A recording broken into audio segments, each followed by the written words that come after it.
Bismillahirrahmanirrahim. Assalamualaikum warahmatullahi wabarakatuh.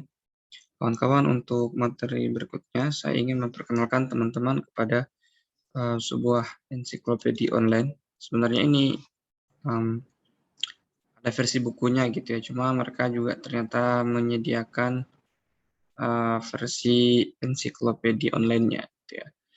Ensiklopedia ini namanya The Integrated Encyclopedia of the Quran.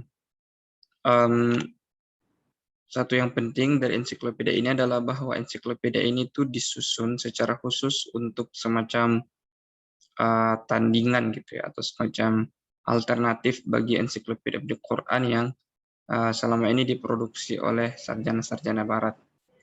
Nanti saya berikan link ke video penjelasan Mas Muhammad Qaddafi gitu ya, tentang perbandingan antara ensiklopedia ini dengan ensiklopedia of Quran yang ditulis atas inisiatif, dan memang kebanyakan kontributornya adalah sarjana barat, ya, sarjana studi Quran barat.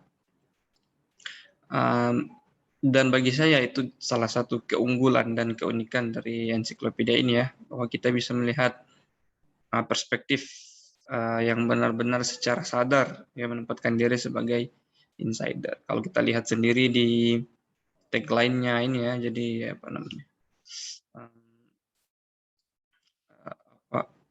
bannernya ini kan jelas banget tertulis ya, 1400 1,100 years of Islamic scholarship and the Quran now accessible at online. Ya, jadi mereka menghitung dari 1400 tahun yang lalu gitu ya, dan Islamic scholarship and the Quran berarti secara sadar gitu ya menempatkan diri sebagai kelanjutan dari kesarjanaan Quran tradisional, atau mungkin kita bisa pakai kata-kata insider lah gitu ya. Nah, memang ini ada versi printnya, dan ini dapat endorsement gitu ya dari ulama-ulama hebat, ya, pemikir-pemikir Muslim hebat. Ada Syed Hussein Nasr, ada Hamzah Yusuf Hanson, ada Yahya Rodus ya. Semua orang-orang ini kalau kita bisa mengatakan dari perspektif ideologis ya, mereka mewakili perspektif Muslim gitu, tradisionalis lah gitu ya. Tapi ya kita bisa mengambil ilmu dari mana saja, jadi kita sadar saja bahwa tentu ensiklopedia ini akan lebih banyak mengambil perspektif dari perspektif seorang Muslim, dan mungkin yang sifatnya kayak historical criticism ala ensiklopedia Quran yang diterbitkan oleh sarjana-sarjana barat itu tidak akan mendapatkan porsi yang besar di sini. Tapi ya itulah menurut saya kelebihannya. Jadi kalau teman-teman misalnya ingin menulis sebuah tema gitu, untuk paper, untuk jurnal atau apapun itu, ingin meneliti sebuah tema dengan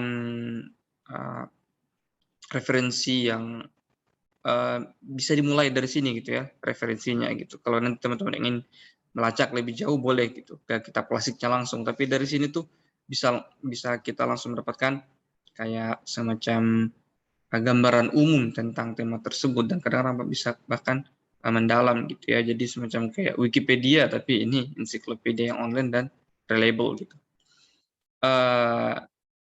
Yang saya bilang tadi, volume satunya sudah bisa dibeli kalau ada yang pengen beli. Nah, di sini dia ada media, saya nggak tahu ini maksudnya apa gitu. Ya, jadi ya di sini kayak rilisnya gitu ya. Nah, tapi saya sudah sampaikan tadi secara garis besar ya ensiklopedia ini. Nah, caranya pakai ya begini. Nah, teman-teman bisa ngecek di sini sudah ada beberapa entry gitu yang diupload online. Sudah lumayan banyak sebenarnya ya.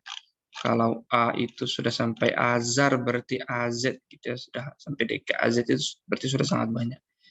Nah, ini E misalnya, ya belum ada gitu ya. Nah, tapi sampai D, ya lumayan juga ya. D itu sudah sampai drowning ya. Makanya kita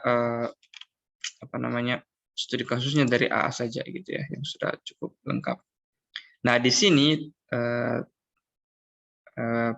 penyusunan tema atau penyusunan entry dari ensiklopedia ini tuh mengikuti bahasa Inggris. Jadi bukan dari alif ba, tapi dari kata-kata Inggris. Misalnya A, ability, ya, baru AB, evolution, about, abrogation, dan seterusnya.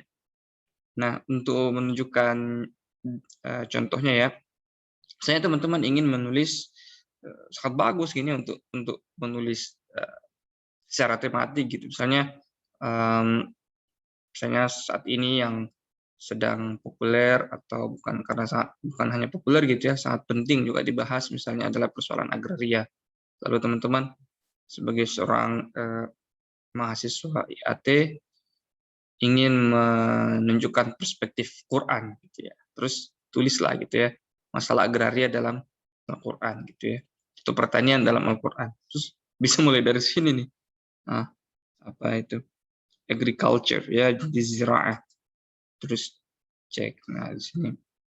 Nah, di sini kita bisa lihat ya apa kontributor ini Muzaffar Iqbal berarti pimpinan proyeknya gitu ya.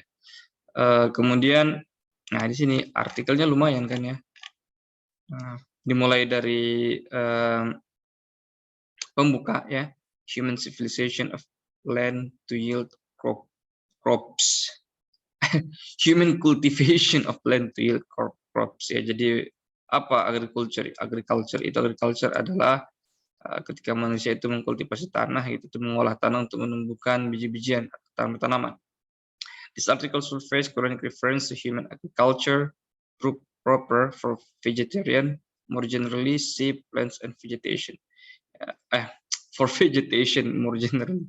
Ya, jadi dia seperti ensiklopedia, seperti Wikipedia gitu ya. Jadi dia ngasih reference. Kalau misalnya pengen baca tentang secara umum, tentang vegetasi, tumbuh-tumbuhan secara lebih umum, silakan cek bagian plants and vegetation. Tapi di sini tentang agriculture saja. Nah, dia punya daftar isi ya. Jadi usage dan etymology, creedal connections, the existence of Allah. Jadi tema-tema yang terkait dengan pertanian dalam Al-Quran. Jadi kita bisa tahu pertanian dalam Al-Quran itu disebutkan dalam konteks apa sih ya? Ya disebutkan dalam hubungan dengan akidah, dengan eksistensi Allah, dengan ketauhidan, dengan kebangkitan, dengan untuk membantah pandangan yang keliru, untuk menyampaikan sejarah sebagai perumpamaan, juga sejarah juga gitu ya, dan sebagai referensi terhadap benda-benda langit. Ya gitulah ya.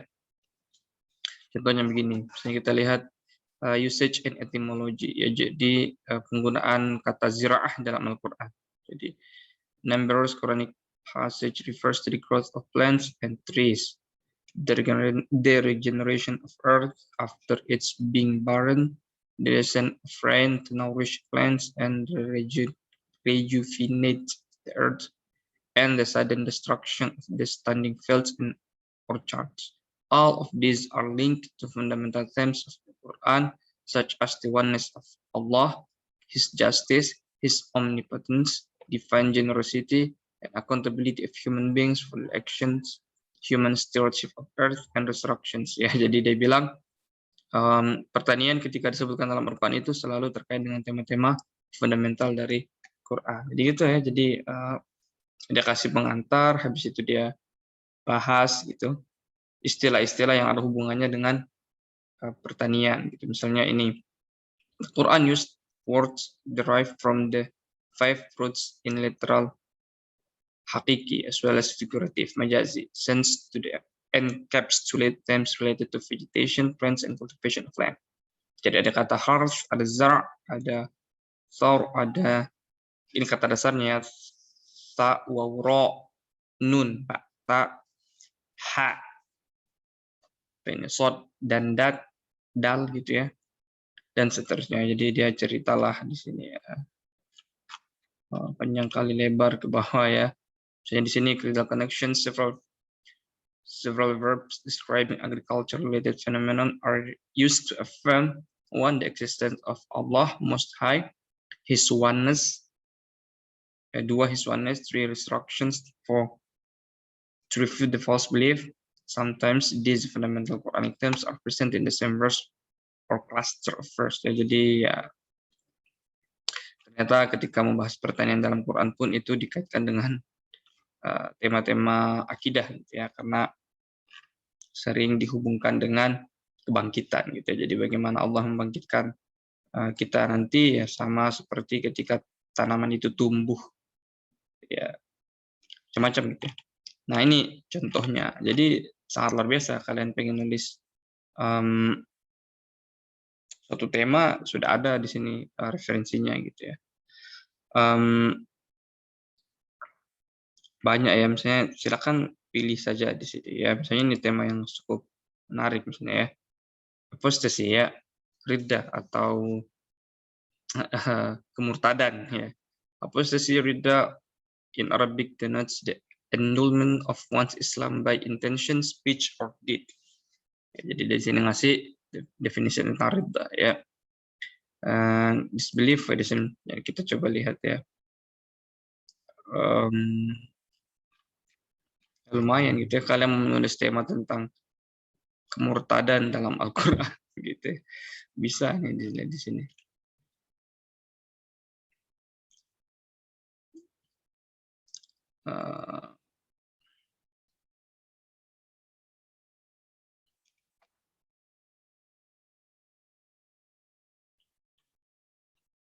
Di sini banyak sekali yang bisa diteliti ya, misalnya tentang bagaimana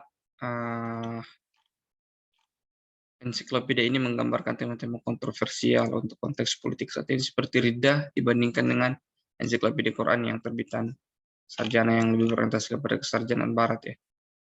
Oke lah, baik, ini saya cuma hanya ingin memperkenalkan ensiklopedia ini kepada teman-teman. Semoga berguna untuk bagian dari upaya kita untuk mengembangkan kajian Quran dan hadis dengan memanfaatkan teknologi yang ada. Assalamualaikum warahmatullahi wabarakatuh.